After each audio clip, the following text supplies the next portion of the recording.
আমি টিকিট কেটে আইছি গাড়ি, কিন্তু বাজার না থাকার কারণে দাঁড়ায় মাথা বাইরে দিয়ে ধরে রাখছি। না স্টপ করে 3-4 ঘন্টা পরে গাড়ি, এক গাড়ি লেট 3 ঘন্টা। ট্রেনে চলছে ফ্যান, কিন্তু বাতাস নেই। দেশের সর্বোচ্চ যখন তীব্র গরম, তখন রেলপথে যাত্রীরাও স্বস্তিতে নেই।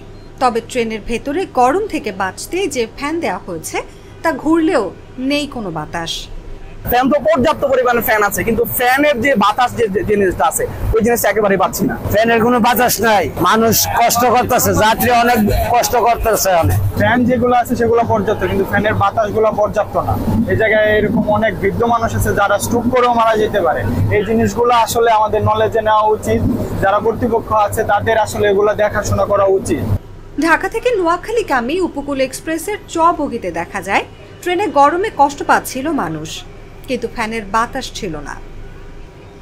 জানালার পাশে আমি বসে আছি, অথচ আমার অবস্থা দেখেন, যারা এখানে দাঁড়িয়ে আছে আমার থেকে তারা ভালো আছে, অথচ আমি জানালার পাশে বসে আছি, আমার অবস্থা একেবারে কি নাজেহাল। তো এই ক্ষেত্রে প্রত্যেকটা জায়গাতে আমাদের বাংলাদেশে অনিয়ম আছে, আর বেশিরভাগ অনিয়ম হচ্ছে আমাদের এই রেল ব্যবস্থায় প্রত্যেকটা জায়গাতেই অনিয়ম।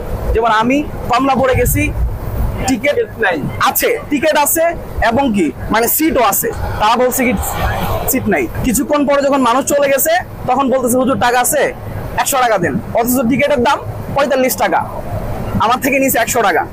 যাত্রীরা অভিযোগ করেন গরমে বাহিরে মাথা বের করে থাকতে হচ্ছে, কিন্তু বগির ভেতরে অতিরিক্ত মানুষ হওয়ায় খুব কষ্ট হচ্ছে।